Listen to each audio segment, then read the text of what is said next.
আন্দোলন চলছে সদগম গোৰ্খা ছাত্ৰ সন্থা তিনিচুকীয়া ডিব্ৰুগড় আৰু চৰাইদেউ জিলা সমিতিৰ তৰফত অইলৰ যি 107টা কিতাপ কাৰিকৰী পৰীক্ষাৰ বাবে যি পৰীক্ষা অনুষ্ঠিত হৈছিল সেই পৰীক্ষাত সম্পূৰ্ণৰূপে বিসংগতিপূৰ্ণ আমি দেখিবলৈ পাইছিলোঁ। সেই বিসংগতিপূৰ্ণ পৰীক্ষাটো বাতিল কৰি পূৰ্ণ স্বচ্ছ প্ৰকাৰে পৰীক্ষা অনুষ্ঠিত কৰি আৰু যিসকল বিষয়সমূহ সেই উক্ত পৰীক্ষা বিসংগতিপূৰ্ণ পৰীক্ষাসমূহত জড়িত আছিল সেইসকলৰ বিষয়ে কঠোৰ ব্যৱস্থা ল'বলৈ আমি দাবী জনাই আমি ধৰ্ণা কাৰ্যসূচী প্ৰতিবাদী কাৰ্যসূচী আমি গ্ৰহণ কৰি আহিছিলোঁ। সেই মৰ্মে আমি যোৱা 19 তাৰিখে আমি 9 নৱেম্বৰ তাৰিখে আমি প্ৰতিবাদী ধৰ্ণা কাৰ্যসূচী গ্ৰহণ কৰিছিলোঁ। তাৰ পৰৱৰ্তী সময়ত আমি 14 নৱেম্বৰ তাৰিখে আকৌ আমি Oil India CMD Ranjit Dutta পত্ৰিকালৈ দাৰ যদি আমাৰ ক্ষোভ প্ৰকাশ কৰিছিলোঁ আৰু সেই ক্ষোভ প্ৰকাশৰ পাছতে আমাক অইল ইণ্ডিয়া কৰ্তৃপক্ষে আমাৰ আলোচনাত আহ্বান জনাইছিল আৰু আলোচনাত আমি মিলিত হৈছিলোঁ আৰু এই আলোচনাত অইল ইণ্ডিয়া কৰ্তৃপক্ষে আমাক কিছু তদন্তৰ বাবে কিছু সময়সীমা খুজিছিল। আমি সেই সময়সীমা দিছিলোঁ, কিন্তু অতি ৰহস্যজনকভাৱে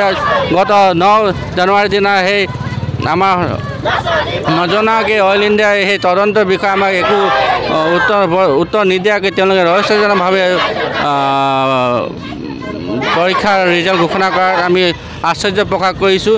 আমি এটা কথা দাবী জনাওঁ যে অইল ইণ্ডিয়াৰ CMD ৰঞ্জিত দত্তে অইল ইণ্ডিয়াক তেওঁ পৈতৃক সম্পত্তিৰ দৰে যি মৰ্মতালি কৰিছে তাক আমি তীব্ৰ ভাষাৰে গৰিহণা জনাইছোঁ, ধিক্কাৰ জনাইছোঁ। ইয়াত কোনো CMD ইয়াত মৰ্মতালি নচলিব। এয়া অইল ইণ্ডিয়া আমাৰ অসমৰ আমাৰ ৰাজহুৱা সম্পত্তি হয় আৰু ইয়াত কোনো এজন ব্যক্তিয়ে ইয়াত পৈতৃক সম্পত্তিৰ দৰে ব্যৱহাৰ কৰা আমি কোনোদিনে গ্ৰহণ নকৰোঁ। গতিকে আমি তাৰ প্ৰত্যুত্তৰ হিচাপে আমি এই পৰীক্ষাটো পুনৰ স্বচ্ছ প্ৰকাৰে অনুষ্ঠিত কৰিবৰ বাবে আমি দাবী জনাইছোঁ আৰু এই আন্দোলন আমাৰ যেতিয়ালৈকে আমাৰ উদ্দেশ্য আমি উপনীত নহওঁ তেতিয়ালৈকে আমাৰ এই আন্দোলন ধাৰাবাহিক চলি থাকিব। আজিৰ এই প্ৰতিবাদস্থলীৰ পৰা আমি জনাই দিব বিচাৰিছোঁ যে অল ইণ্ডিয়া কৰ্তৃপক্ষক অদক্ষম গোৰ্খা ছাত্ৰ সন্থা নস্যাৎ কৰি অস্তিত্বক নস্যাৎ কৰা কাৰ্যক আমি সহজে গ্ৰহণ কৰিব পৰা নাই। গতিকে আমি অল ইণ্ডিয়া কৰ্তৃপক্ষক আজি এই প্ৰতিবাদস্থলীৰ পৰা জনাই দিব বিচাৰোঁ যে আমাৰ এই এলানি কাৰ্যসূচী অনাগত দিনলৈকে চলি থাকিব। যেতিয়ালৈকে এই পৰীক্ষাটো পুনৰ অনুষ্ঠিত নহয় তেতিয়ালৈকে আমাৰ এই আন্দোলন